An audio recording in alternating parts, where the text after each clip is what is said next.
Qani edi dasturxonlarimizda doim likopchada tuz turganda dasturxonlarimiz barakali bo'lardi. Qani edi doim taomdan oldin va keyin tuz iste'mol qilishlikni odat qilganimizda edi 70 xildan ortiq kasalliklarimiz bartaraf bo'lardi. Bu darajada kasalliklar ko'paymas edi.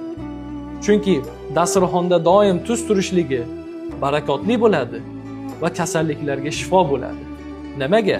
Chunki eskilardan bizga ma'lumki, doim dasturxonlarda taomdan oldin va keyin tuz iste'mol qilishlikni odat qilishgan. Dasturxonga qachon o'tirishsa, qo'llarini tuzga tegizishgan va shu ilashib chiqqan tuzni iste'mol qilishgan. Taomdan keyin ham xuddi shunday. Mana shulardan eng kattasi jinnilik va xotirani susayishligiga juda ham zo'r shifo ekan. Ya'ni 70 xil turdagi kasallikka shifo. Shuni odat qilinglar, odat qilaylik va mana shuni ilingan odamlaringizga ulashib qo'ying. Bu juda ham zo'r narsa. Dasturxoningizda doim likopchada tuz tursin.